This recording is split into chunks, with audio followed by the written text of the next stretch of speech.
Welcome, one and all, to your very first online society and culture lesson.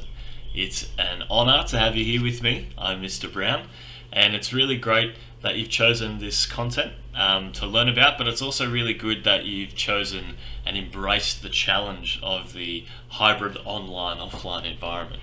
So I hope you enjoy it, kick back, relax, and come along for the ride. The core focus of today's lesson is to give you guys an overview of the topic of which we're going to study, but to also give you a bit of a tour of the course booklet and how you should approach your lessons in the online environment. So each week I'm going to upload a certain amount of videos and give you guys a certain amount of lessons that I want you to complete. Now, I've labelled all the lessons, as you can see here on the table of contents, as 0, 1, 2, 3, 4, 5, 6, 7, 8, 9, etc. Now, this doesn't necessarily relate to the hours spent. It's not like lesson 1 is 1 hour, lesson 2 is another hour, and so on and so forth. Some lessons might take us a whole week to get through. Other weeks we might get through 4 lessons in one. So it really does depend. So this kind of table of contents here is your guide to the syllabus, and you can see each syllabus dot point sits under the lessons there. So you'll have the title of each of your lessons up here and kind of what it's about, and then underneath that with the little dot points here, these are the core syllabus dot points that we're nailing when we are learning about these lessons.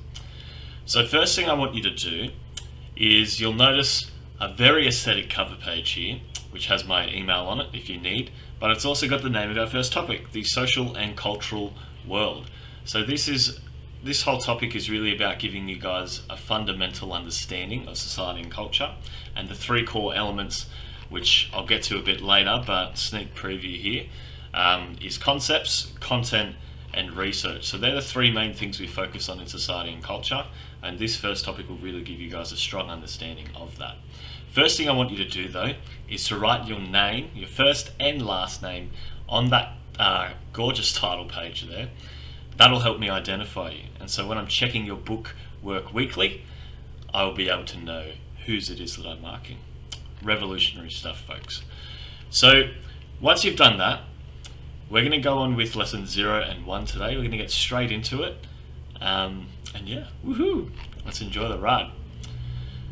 Before I do though, I forgot one thing. So when you guys complete a lesson in society and culture, it's really good idea to sign off and register when you've done that lesson so you know exactly where you're up to. This is really good in the event that you're away and you miss a week of work. You know exactly where you're up to, but it's also you guys noting the lessons that you've done so that you know when you can move on and so on and so forth. So what I'll get you guys to do is highlight the lessons we're going to do today, which is the topic overview, lesson 0 and lesson 1, all in the one video. How good's that? So I want you to highlight those, and once you've highlighted them, that's you knowing that you've done it. And then I also want you to write today's date, whatever that day is for you, because you guys might be working at different times in your free periods and so on. I mean study periods, not free periods. And I would like you to write the date there, because that will just register that you know when you've done it, and that helps me to know when you've done it as well. So once you've highlighted those 3 there for me, and you've written today's date on each line, whatever the date may be, we'll get going. Okay, so we're going to start with the topic overview.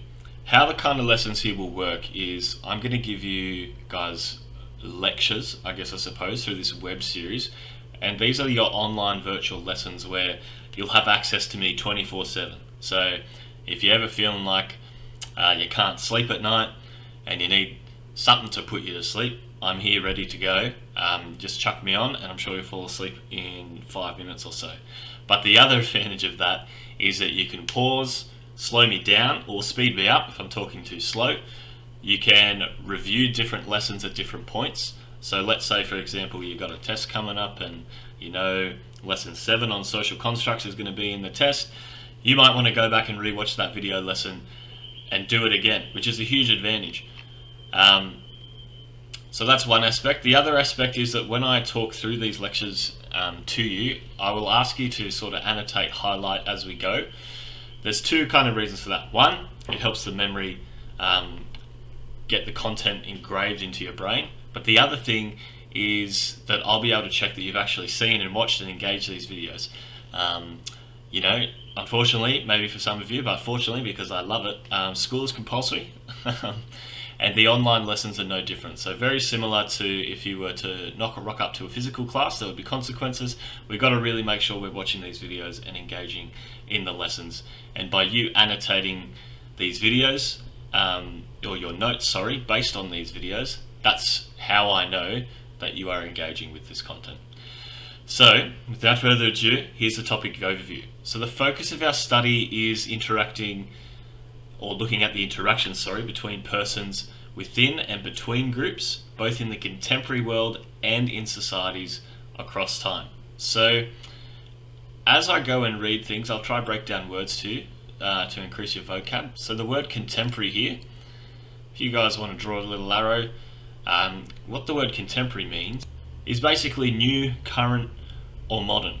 So when we're talking about things in the contemporary world, we're talking about things that are sort of happening right now within and around 5-ish years. But it's typically very modern, it's very current, and it's happening right now. So when we look at that word contemporary world, we're really looking at, like I said, the sort of 5-year period, give or take. So we're always trying to stay up to date in our study of society and culture. So what we're going to do, quick overview of the topic, is the first thing we're going to look at is the nature of the social and cultural world. So what this will basically give us is an overview of society and culture, and that's going to be the framework that we're going to build our understanding of. We're going to learn about the key kind of elements, which is our concepts, content, and research through that at a sort of base level. And the really important thing to note there, which I've written here, is that all of these concepts that you're going to learn about, they are in every single syllabus topic from Year 11 Society and Culture to Year 12. And just to prove it to you, so you know I'm not mucking around, here's our syllabus. So the first topic we're going to be studying here is the social and cultural world. I won't bore you with all the blah-de-blah, but as you can see where the content heading starts, these are the things that we have to learn because the HSC can assess us on any of these things. So you'll notice that the fundamental course concepts and additional course concepts are here, and you'll also notice that there's related depth study concepts here as well. So what the fundamental course concepts are, they're the 5 key concepts that underpin this whole course and are evident in every single topic that you'll do. I'll get to those in more detail in a second. The second one here, additional course concepts, these are 6 additional ones which supplement the main course concepts here, and these are also evident in every single syllabus that you see. I'll get into more detail on that in just a second. Lastly though, you'll notice that there's related depth study concepts. And what these look at is any additional concepts that is required for this particular topic of study. So these only appear in the certain topic that you're studying, and they change when you change topics naturally. So just to show you again, fundamental and additional appear here. If I scroll down to the very next topic, they appear verbatim here. Verbatim means word for word. But you'll notice the related depth study concepts have changed here again. So if I go to the last Year 11 topic, here they all are again. It'll let me highlight. Anyway, you get the gist. And then if I go to your first topic in the HSC, here they are again. Second topic, here they are again, and so on and so forth. So our first few lessons are really going to be unpacking what those concepts mean and how they interact with each other. That will form the key framework of our ideas in this course. The sort of second thing and third thing we're going to be looking at after that is social and cultural research, and this is the third sort of key underpinning element of society and culture. The reason this is so important to have a base understanding of, and then a really detailed understanding of later, is that one, in your HSC exam, they ask you questions on research methods, and you've got to be able to differentiate between them. That's in the multiple choice section, and then sometimes in the short answer section they'll ask you to write a written piece about it. But the main important thing is that your major work in Year 12, the PIP, or Personal Interest Project, I'm sure you've heard about, really utilises all those skills that we learn in research here. And because that forms 40% of your course mark for this whole society and culture, it's imperative that you have a really, really strong understanding of that. So we're going to start that base knowledge here, and then we build on that further in year 12, but also throughout the year I'll keep making sure we're touching on it with our assessment tasks and things like that. So that's what these two sort of bits come in. And then the last bit is the focus study. So every single course or topic, in society and culture has a focus study component. So usually the first half of the topic is you learning the fundamental key ideas and concepts that relate to that topic, and then in the focus study you apply all of those to a particular focus study, I guess. So our focus study, once we've learned about all these concepts, is going to be the Amish culture, which is very exciting, which you can sort of see here in the table of contents on the left there. So that's where we're going to apply all the skills and knowledge and concepts that we've learned to that topic, and learn about some pretty interesting stuff along the way. So moving on now, I'm going to look at lesson 0. Now there is always a lesson 0 when you have a new course booklet. Lesson 0 is about concepts. So what I get you guys to do here is using what I call concept cards, which are these little study flashcards. Hopefully I've given you some. If I haven't, you can grab some from Officeworks, or you can bug me for some, because I'm happy to give you some there as well. Guys, you're going to be using concept cards so much, it's really important that you get on top of this straight away. And when we're looking at course concepts, there's an idea I want to impart on you. It's this concept called overlearning. So what overlearning is when you learn something so much in so much detail and depth, but the idea is that you repeat it so often that it becomes second nature to you, and that you don't have to use much thinking power later on once you've mastered it to be able to recall that information. So if I was to draw a real world example, when you first learn to drive, which I'm sure many of you are doing now or have recently experienced, is that driving is hard. You get behind the wheel, and I used to remember after I finished driving, I'd have the biggest headaches, I'd actually be really tired, and I was just sitting in a chair really and doing this most of the time.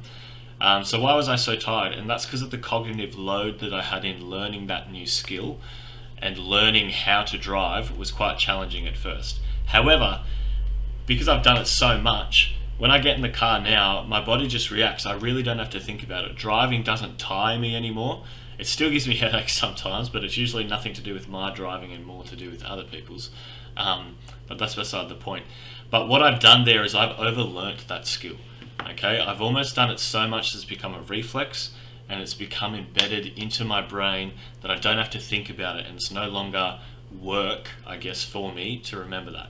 And that's the sort of level of understanding and knowledge and practice I want to get us to when we are doing concept cards and when you are thinking conceptually. Because throughout all your essays in the HSC, when you write, every bit of marking criteria is assessing how well you integrate and use concepts throughout your whole response, and it's the same in the PIP.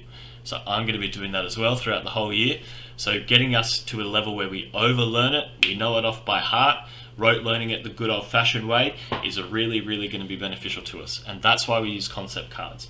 So how I want you to use the concept card is that on one side of the card you are going to write the word persons, for example, as a first concept, and then when you flip the card you're going to have the definition on the other side. So the idea is that you can read it and rote learn it on your own. You can pick up the concept cards in front of you, you'll see your prompt that says persons, and then you'll try think to yourself, what does persons means? You might say it out loud, and then you flip it over, read it, and check your understanding to see if you're right. Now, I'm not saying you have to get it absolutely word for word. That's not the case. As long as you have the general concept and idea of what it means, and you can differentiate it between other things, that's golden, and that's what we need. The other good thing about a concept card is that you can give it to other people, right? They can hold up the word person to you, but what they can then see on the back of the card is the actual answer, or the definition, so to speak. So it doesn't matter who it is. You can test it on your parents, brothers, sisters, or ideally your SAC friends, because then it's also learning for them at the same time, but then you can check your understanding with other people. So the concepts I've got you guys here to do today are the core fundamental 5 concepts that we have there: person, society, culture, environment, and time. And then we have the 6 fundamental here, which is power, authority. After authority we have identity, gender, technologies and globalization. So these ones here are our 6 additional. So what actually I'll get you to do on the side is just draw a little bracket here and write additional,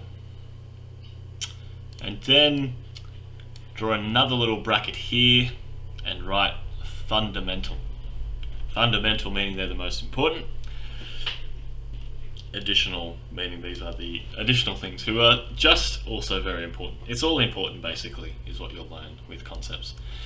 Now the other one that you might notice isn't, this continuity and change isn't a concept that is technically in the year 11 syllabus. However, it features in every single year 12 syllabus. It's a core component of the PIP, so it's a concept I really want you guys to get familiar with now. You will find those definitions in the syllabus glossary, which I will have given you, and you can write the concepts based off that as well.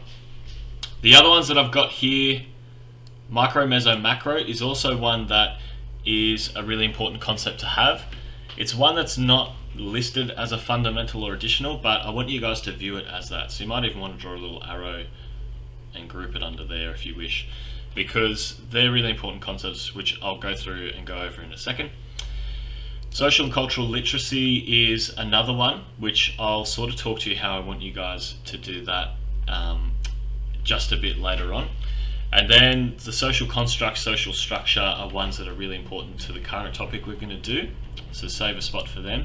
And then I just want you to note we will complete these later, so you don't have to do these this week, but we will make concept cards on research methodologies as well, or research methods, because they're really, really important, as I noted before with all the social research. So how do I do this, sir? What I want you guys to do is get the concept card, write the name on the front. Where you get those definitions is you can get them from the syllabus glossary which I've given you, or what I'd prefer you to do, and what I'm going to actually ask you to do instead, is I've written a table of all the concepts here. Now all of this language is still straight from the syllabus, so I haven't duped you or I'm not psyching you out, but sometimes the syllabus goes a little bit over the top, OTT, with their concepts. So what I've done there, like I'll show you up here, they've kind of written about them here.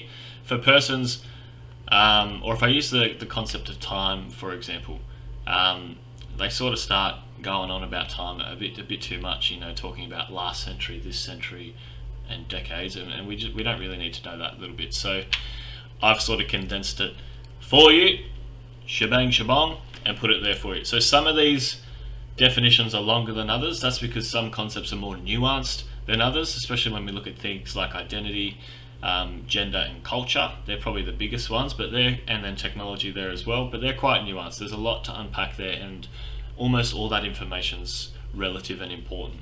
Whereas others, things like society, power, persons, can be quite condensed. And so if you want to write these verbatim, word for word, on the other side of your concept card, so the first side of your concept card will say persons, and then the second side will have this definition on there. Okay, that's what I want you to do for all of these. The only ones that you won't find in this table, because this is just the core concepts, is continuity and change. You'll have to go to the glossary for that one. For continuity and change, actually, you could probably put that in the one concept card. You'll have enough room to do that. The others, micro, meso, macro, you can probably put on one concept card as well. And then social construct and social structure, you'll have to go to the syllabus glossary for that one. And we will use them when we go to those lessons later on. For social and cultural literacy, this is what I want you to do. So if we scroll down past this table here, they're our core concepts. You'll have what we call social and cultural literacy characteristics. Now, what these characteristics are is that they represent what it means to be a socially and culturally literate person. Now, what does that mean, sir? Well, here's a bit of learning for you. So as part of lesson 0, I've given you a bit of a definition of what social and cultural literacy means. And in the syllabus, they've related a few things here. So the idea of social and cultural literacy is it's the idea that people should possess a body of knowledge, understanding and skills that allows them to share, communicate effectively, respect themselves, but as well as other cultures and other people as well. So how we achieve it, and this is a bit I want you to highlight, social and cultural literacy is the synthesis. Whoop, I wrote synthesize, that's embarrassing. Could you please correct my spelling error? Social and cultural literacy is the synthesis of personal experience and public knowledge at the micro, meso, and macro level. Now, a lot of these words might not mean anything to you right now. We're going to break them down. So synthesis, I want you to think, get both of your hands out, like this. This is hand A, and this is hand B. Hand A, my right hand, does X, Y, and Z. My left hand does A, B, and C. If I was to synthesize them, I'm bringing them together. Okay, so I want you to hold your own hands here, become your best friend. That's what synthesis is. It's when you bring two different key ideas or two different things and you are putting them together to create new meaning. That's what synthesis is. So when they're talking about the social and cultural literacy synthesis, they're synthesizing personal experience, which is, let's say this is hand here, and public knowledge here. So it's bringing those two things together. So what personal experience is, it's the knowledge that is gained from reflecting on individual experiences. So the idea in this course is that you guys have very valid opinions and cultural experiences which can be used as evidence in our studies. So the idea that you've grown up in a Western society, surrounded by whatever family dynamic it is, you've gone to school, so you've had a lot of experience of different social institutions in which we're going to study. So that knowledge based off your individual experience is really important. However, if we were to just rely on your personal experience, it wouldn't be the most valid sort of piece of information. So what we do is we synthesize that, your personal experience, with public knowledge. We bring them together, and public knowledge is the sort of general information or the knowledge that's available to everyone. But it's also, public knowledge is almost the macro level personal experiences combined. So public knowledge is referring to things like different research, books, articles, all of that sort of stuff. So neither of these on their own is 100% complete, but when you synthesize the two and you bring them together, that's when the magic happens. And so that's what social and cultural literacy is. It's bringing those two things together, but in a respectful way, in a way that is legitimate, so it's backed by the research, both at a sort of personal experience level and a public knowledge level there as well. Now the second part of that is the micro, meso, and macro levels, which we've got here. So all of this you can kind of put on the one concept card. I think you'll have room. You're going to have to probably squeeze it in though. So what the micro level is when you, and I want you to write and annotate this. So on the side here, I want you to write microscope. So when we think of micro level, these are all the interactions that occur very close to home, I guess you could say. They're things about your family, your peers, and yourself. They're the three sort of key elements there. So you're really looking at society under a microscope when you're looking at the micro level. It's the smallest level of society. And I also want you to highlight these three keywords there. So family, peers, and individuals. So whenever we look at a micro level experience or interaction, we're looking at those three key things. So if someone was to ask me what my micro experience of such and such is, I'm really going to be relating it to my family, peers, and individuals. My really close, tight-knit circle that's in my life, that's my micro world, and that's when I operate at a micro level. The next level is your meso level, okay? Actually, we'll come back to meso. I want to go to macro. So macro is the opposite of micro. So macro is the big picture, and next to macro here, you can write either one or two things. You can write Big Mac, the Big Mac, you need two hands to eat it.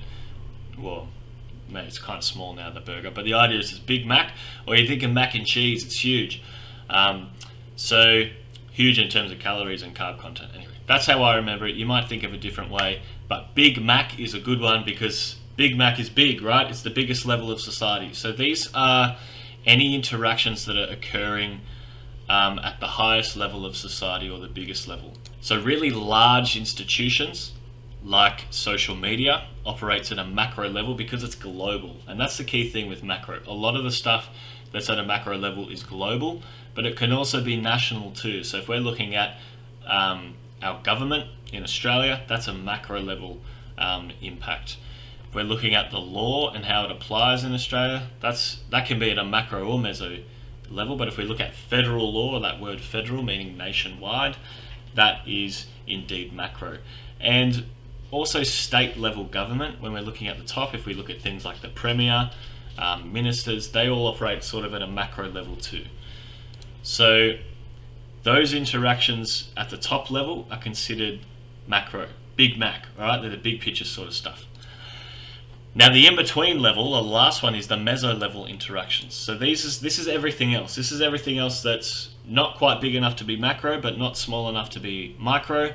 So we look at the meso level. And instead of meso here, I just want you to write middle, or you write Malcolm in the middle. Like, it's the dead set, everything else that is in between those two things. So meso level structures are things like, a key word to think of is community. I would probably highlight community, because it's stuff that's happening outside of your immediate micro world. So things like school, again, which I want you to highlight, the workplace, if you guys have any sporting clubs, you're part of any organizations like Nippers, or you go to your local RSL club or something like that, you're operating at the meso level, okay? So they're the sort of differences there. Micro is small, meso is medium, macro is big. And it's important that we know the differences there, because in the HSC they can ask you to reflect on a particular concept, and they might ask you to apply it at a macro level or a meso level or a micro level. So that's really important to know as well. So they're the sort of other key concepts we've got to be aware of. With social and cultural literacy, and this is how I want you to write the concept cards for this one, is that the syllabus writes a few different characteristics here. I think 10 in total. 1, 2, 3, 4, 5. Yep, I can count. That's good. So there's 10 social and cultural characteristics in total. What I want you guys to do is write a concept card, and probably try and squeeze, if you can, 2 characteristics per card. So you're going to have a few social and cultural literacy characteristic cards there. The reason that we do that is that in the HSC, when they ask you a question on social and cultural literacy, it's usually in the form of either a multiple choice question or a short answer response. And you need to overlearn this to the extent that you can differentiate between what is social and cultural literacy and what isn't. So if you know what it is, in the test, when you see something that's not what you know what it is, so what it isn't, then you can clearly be able to differentiate between those two things. So social and cultural literacy, think of it as being like a good guy. You know, who's the good guy, Dave? It's someone, so if you're social and culturally literate, you're someone who has a sense of personal, social, and cultural identity. You understand that culture underpins one's behaviors, beliefs, and values, that sometimes people act because of the outside influences in their life.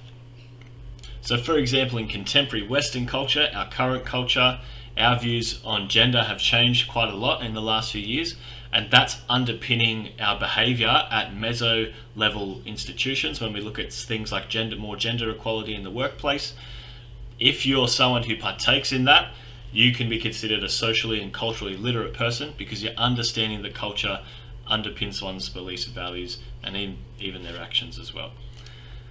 The other one, emphasizing with and appreciating the diverse beliefs and values of different cultures and societies. So that's that idea of not, if I was to apply like a contemporary context, not whitewashing things. We're understanding that other cultures have different ways of doing things. Very closely linked here, but we can empathize with that. Okay, so if someone does something that doesn't necessarily align with our own values, we don't judge them, okay, because we can appreciate the diverse different values that they have.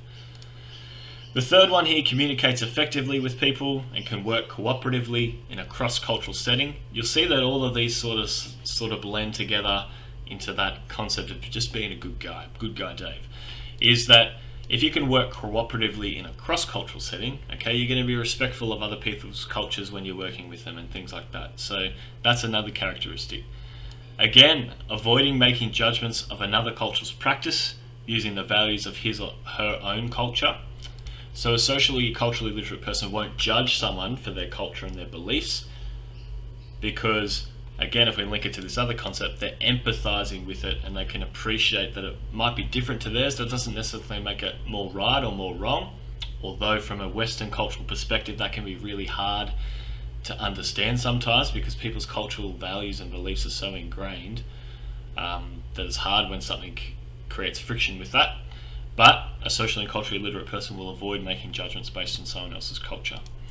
A socially and culturally literate person is also aware of global issues such as poverty, disease, conflict, etc. So the war, I guess, that's happening in Ukraine and Russia at the moment is just something that you're aware of and you're sensitive to it. You understand it's nuanced, it's complicated. The next one is that you're interested in and you observe and ask questions about all the different levels of society. That makes you a socially and culturally literate person because it allows you to understand more about everyone else's interactions at a micro, meso, macro level. Makes you a more holistic person, you know? The second one and the next few are sort of a lot to do with research. So a socially and culturally literate person can research effectively and ethically. So ethically there meaning that you're doing the right thing, you know, you're not plagiarizing, all that sort of stuff.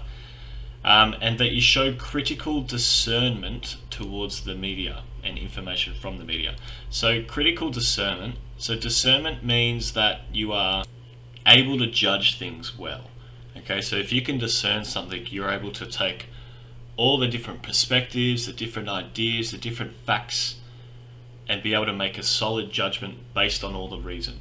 So if you're showing critical discernment, that means you're doing it at a very high level. So if we talk about, you've probably heard of the word thinking before, but when you put the word critical in front of it, critical thinking, it's like thinking on steroids. So showing critical discernment is being really aware of the information that's coming out of the media. You're going to consider who the author is. You're going to think about their own cultural bias and perspectives as they're writing it. You're going to think about what's happening around the world at the time. So you're not just going to take the information at face value. You're actually going to look deeper and sort of figure out what's the things that they're not telling me based on what they are telling me, is sort of like the idea there.